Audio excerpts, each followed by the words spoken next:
ที่ผมจะนำมาเล่าในวันนี้เป็นเหตุการณ์สะเทือนขวัญที่เกิดในหมู่บ้านแห่งหนึ่งของจังหวัดพิจิตรเมื่อประมาณ20 กว่าปีที่ผ่านมาเกี่ยวกับการสังหารหญิงสาวลูกสาวของกำนันอย่างป่าเถื่อนและน่าสะพรึงกลัวร่างกายของเธอถูกทรมานอย่างโหดร้ายลำไส้ถูกผ่าออกจากท้องแล้วมาแขวนไว้บนต้นไม้มีรอยขีดกากบาทบนหน้าผากเหมือนถูกสะกดวิญญาณเหตุการณ์ครั้งนี้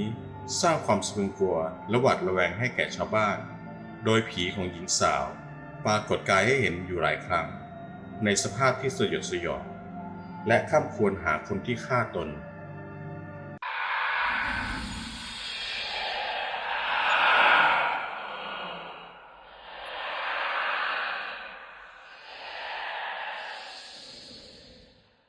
สวัสดีครับท่านผู้ฟังยินดีต้อนรับเข้าสู่รายการเรื่องเล่าหลอนก่อนที่จะไปฟังเรื่องเล่ากันในวันนี้ขอให้เพื่อนๆได้โปรดกดไลค์กด Subscribe เพื่อเป็นกำลังใจให้ช่องของเรากันด้วยนะครับถ้าพร้อมกันแล้วก็ไปฟังกันได้เลยครับเรื่องนี้คุณผอมได้เล่าไว้ในรายการ The Shock เมื่อหลายปีมาแล้วครับเรื่องนี้เกิดขึ้นในหมู่บ้านแห่งหนึ่งที่จังหวัดพิจิตรเกิดขึ้นเมื่อราวๆ20 กว่าปีที่ผ่านมาในหมู่บ้านที่คุณผอมอยู่นั้นจะมีหญิงสาวอยู่คนหนึ่งเขาเป็นรุ่นพี่ของคุณผอมมีชื่อว่าหญิงเป็นลูกสาวของกำนันพี่หญิงเป็นคนสวยมากแต่เป็นสาวแก่ที่ยังไม่มีสามีอายุก็30 กว่าปีแล้วและด้วยความที่แกเป็นคนสวยหน้าตาดีจะมีหนุ่มๆระแวกนั้นคนแก่บ้างคนหนุ่มบ้างแวะเวียนมาจีบแกเป็นประจำแต่พี่หญิงก็ไม่เคยสนใจใครต่อมาทางเกษตรอำเภอได้ส่งข้าราชการมาดูทำเลที่จะทำฝายทำคลองส่งน้ำเข้านาพอตกกลางคืนก็มานอนค้างที่บ้านของกำนันแล้วได้รู้จักกับพี่หญิงก็ชอบคอกับเกษตรอำเภอ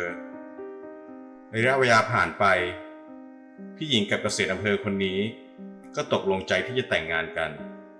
แต่ก่อนที่จะถึงงานแต่งสักประมาณ1 เดือนก็มีคนที่เคยจีบพี่หญิงแต่พี่หญิงไม่สนใจตอนนั้นเขาเล่ากันว่าตอนเย็นก่อนที่จะเกิดเรื่องกับพี่หญิงมีผู้ชายขี่จักรยานมาหาที่หน้าบ้านเรียกพี่หญิงออกไปคุยตรงรั้วหน้าบ้านพอเวลาประมาณสัก2 ทุ่มพี่หญิงก็ขี่จักรยานออกจากบ้านไปแม่พี่หญิงก็ถามว่าจะไปไหนละนั่นดึกดื่นพี่หญิงก็บอกว่าเดี๋ยวจะไปหาเพื่อนหน่อยอยู่ที่ท่าข้ามที่อยู่เลยจากบ้านพี่หญิงไปประมาณ1 กิโลหลังจากนั้นพี่หญิงก็หายตัวไปเลยทุกคนก็ออกตามหาตั้งแต่คืนนั้นพ่อของพี่หญิงก็เป็นกำนันก็พาลูกน้องพรรคพวกตามหาแต่หายังไงก็หาไม่เจอจากบ้านไปท่าข้ามก็กิโลกว่าซ้ายมือเป็นป่าไผ่ขวามือเป็นทุ่งนาโล่งๆหาจนหมดปัญญาก็ยังหาไม่เจอเช้ามาตำรวจก็มาช่วยหาแต่ก็หาไม่เจอชาวบ้านก็แนะนำให้ไปหาหมอดูร่างทรงตอนนั้นก็คิดว่าพี่หญิงอาจจะถูกฉุดไปแต่พอได้ไปถามร่างทรงที่น่าเชื่อถือคนหนึ่งเขาก็บอกว่าให้กลับไปหาใหม่ที่ป่าไผ่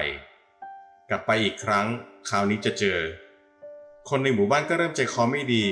แม่พี่หญิงเป็นลมไปเลยแล้วก็พากันกลับไปคราวนี้เดินลึกเข้าไปอีกนิดนึงป่าไผ่จะลาดลงไปและจะเป็นคลองผักตบชวารกๆปรากฏว่าเจอศพของพี่หญิงที่ท่อนบนเปลือยท่อนล่างใส่วัตถุเหมือนเดิมและตั้งแต่ใต้ลำคอจนถึงท้องน้อยโดนถูกผ่าออกแล้วก็เอาลำไส้ไปแขวนไว้บนต้นไผ่กระจัดกระจายอยู่ 2-3 จุดชาวบ้านที่เห็นก็เอากระสอบห่อศพแล้วก็หามกันออกมาแม่ของผู้หญิงก็เป็นลมอีก 2-3 รอบสงสารลูกแล้วก็หากันว่าใครกันนะที่ทำกันได้ถึงขนาดนี้แต่พอตำรวจมาชันสูตรก็ไม่มีร่องรอยของการข่มขืนคือฆ่าเฉยๆเลย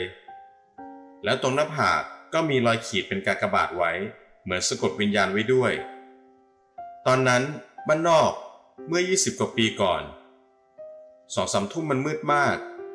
ไฟฟ้ารายทางก็ไม่มีลุงคนหนึ่งที่จะไปจับกบจับเขียดเป็นประจำชื่อว่าลุงสอน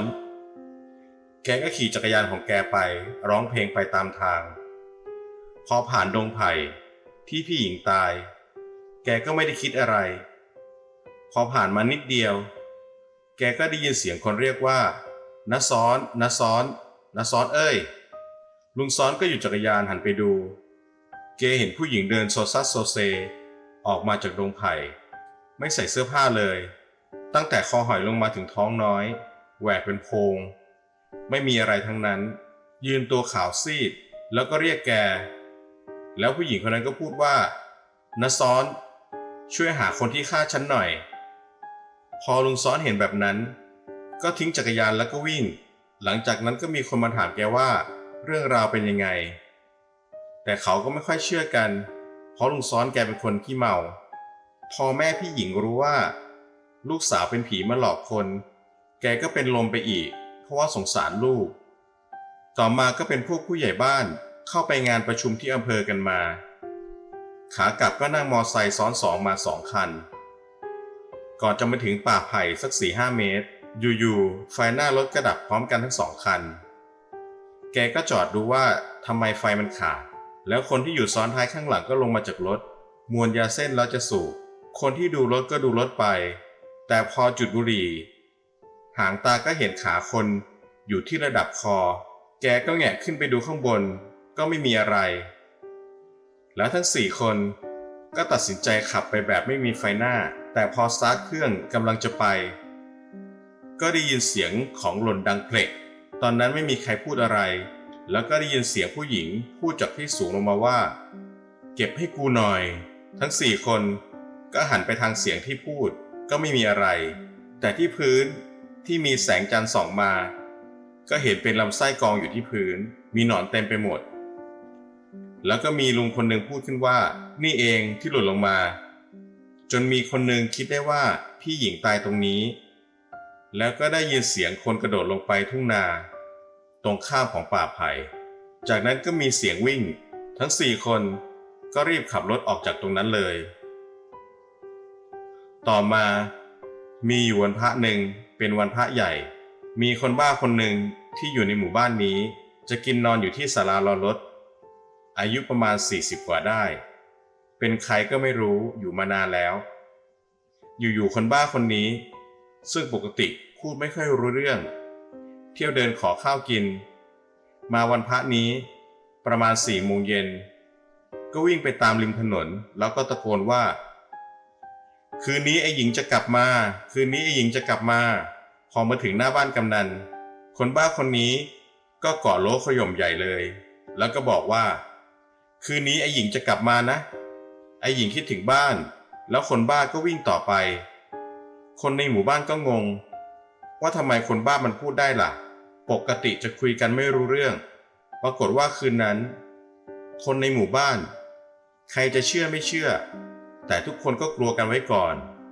วัยรุ่นที่เคยไปจีบสาวขับรถเล่นก็ไม่มีใครออกจากบ้านคืนนั้นเงียบพวกที่เคยตั้งวงกินเหล้าตั้งวงเล่นไพ่ก็เงียบร้านค้าก็ปิดเร็วทุกคนรู้สึกกลัวกันหมดพอดึกๆเกือบเที่ยงคืนก็มีเสียงหมาหอนมาตั้งแต่ท้ายหมู่บ้านจนมาถึงป่าไผ่พอมาถึงป่าไผ่ก็เงียบไป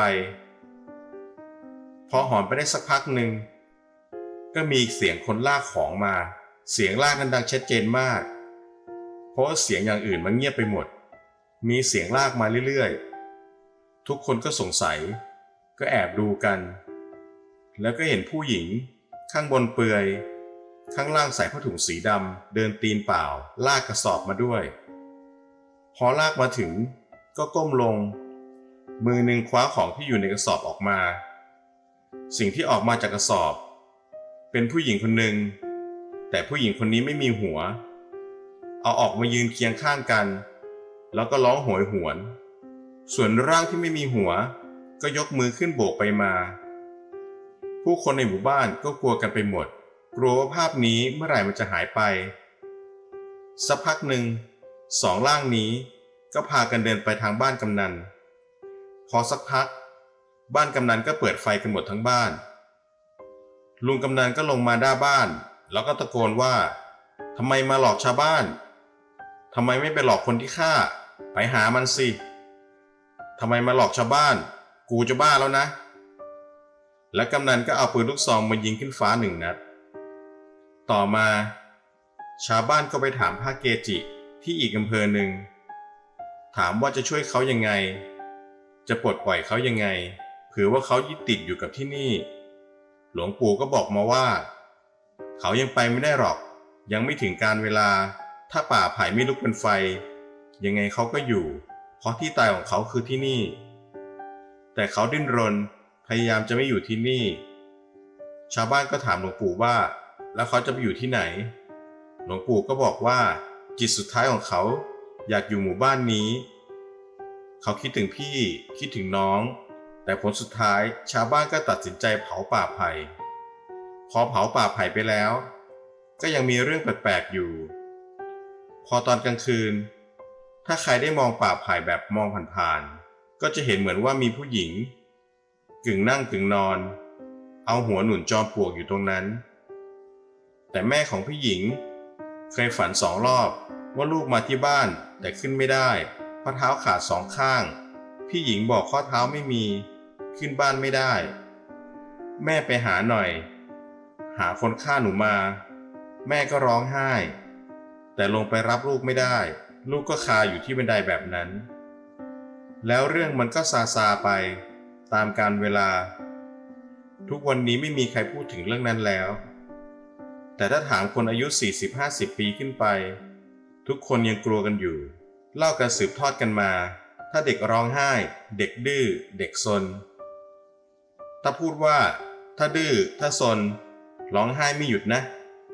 ไปอาบน้ำตอนเย็นเดี๋ยวผีไอ้หญิงมันมาควักไส้แน่แล้วเด็กก็เงียบส่วนคนที่มาทำร้าย